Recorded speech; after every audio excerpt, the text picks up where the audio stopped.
Hi, I'm Dr. Jim Harris. I'm Medical Director for Restore. I practice out of Denver, Colorado, but we also have offices in Chicago, Dallas, and New York. So people come up to me and they say, why don't you have a hair transplant? They look at my hairline location, they look at my recessions, and they think because I'm in this field that I should get a hair transplant to make my hair look more full, lower hairline, fill out my recessions. Well, the fact of the matter is I've had a hair transplant. So I was totally bald at 40. I'm 66 now. And I have to tell you that at 40, I was probably in the best shape of my life. Lifting weights, running marathons. I liked everything about my life at the time except my hair. So feeling, physically fit, I'd get up in the morning, go to the mirror, and I hated what I saw. There was a mismatch between how I felt on the inside and how I thought I looked on the outside. Now, in all honesty, I say I was totally bald. I probably had 200 or 300 hairs right here. And I was fooling myself to think, wow, it's not that bad. Well, looking at photos and going into a 7-Eleven and looking at the camera that monitors the customers, I really saw how bad it was. So right around that time, that was in the late 1990s, I heard of a doctor, Bobby Limmer in San Antonio, and also where I was located, Denver, Colorado, probably one of the top 2 docs in the world was located here. And I had finished my training. I was an otolaryngologist, head and neck surgeon. Part of our training had to do with hair restoration. So I knew of this doctor, I knew of Dr. Limmer, and I thought I might be interested in pursuing this profession. And I also thought, since I'm doing it, I might as well look at a hair treatment for myself. So I talked to Dr. Manny Merritt, and he was doing a little bit more of the old plug style, the mini graft and plugs. He was doing a few of the micrografts, which are the 1 and 2 hair grafts. But he said, if you're thinking about a hair transplant, there's only one doc to go to. That was Bobby Limmer.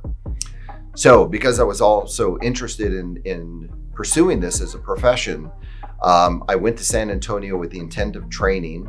And I took along one of Dr. Merritt's technicians, Tina Lardner, and we went to San Antonio to do 2 things. One is to learn how to do follicular unit transplantation, and at that time it was the strip method, and also to have a hair transplant myself. So that was back in 1998, and back then we were only doing smaller procedures. So I had 1,000 grafts that was put in the front, and then I had a few more sessions to bring me up to about 4,000 grafts.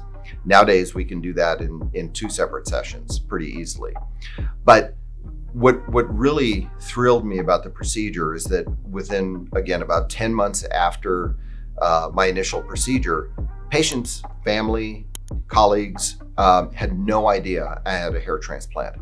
But what they did comment on, after the graft started growing in, was they thought I had maybe shaved off a beard or that I was styling my hair differently. And what they didn't realize was I had hair to style. And that was the greatest feeling almost that I've ever had in my life, is that now having hair after not having hair for such a long time really changed things. And again, that first morning look in the mirror really changed. It felt like it was more in line with how I felt on the inside, how I felt, my position in life. So I think what I relate this to is a lot of people come in and they're very successful. Hair has not impacted their personal growth, their families, their love life, anything like that. But there's just something on the inside, this mismatch.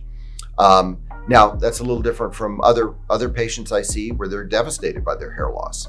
Fortunately, I wasn't in that category, but one of the things that drew me to this profession is that there are many people out there that are psychologically destroyed by their hair loss.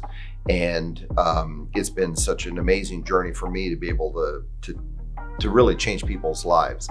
I never tell them it's going to do that, but I have to tell you countless of times they've come back after the hair's grown out. And have told me how their lives have changed. So it's a very gratifying profession for me.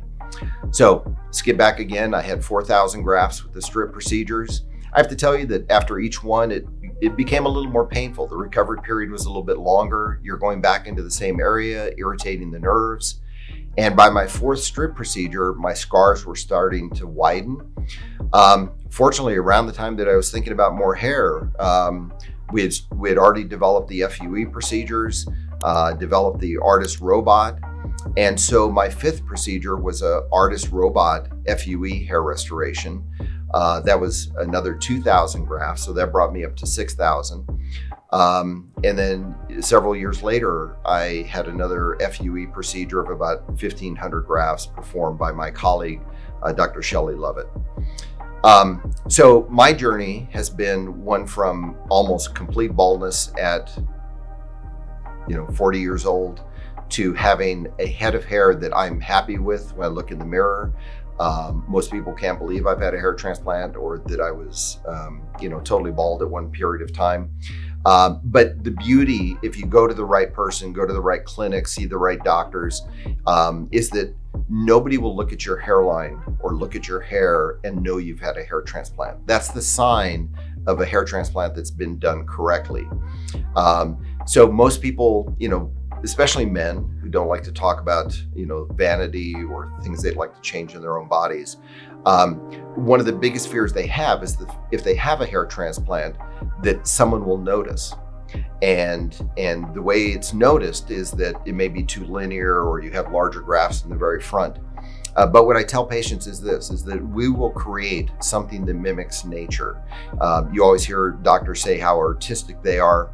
Well, I don't necessarily want to be an artist and create something so unusual it's never been seen on somebody's head before, right? I'm not trying to be creative and think outside the box or anything like that. I want to mimic nature, and that's what I want to create it on my own head.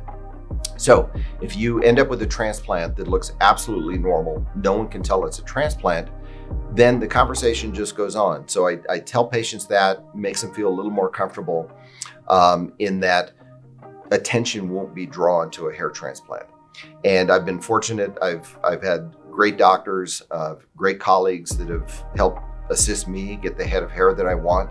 It's been an amazing journey to go from totally bald to something I'm very happy with.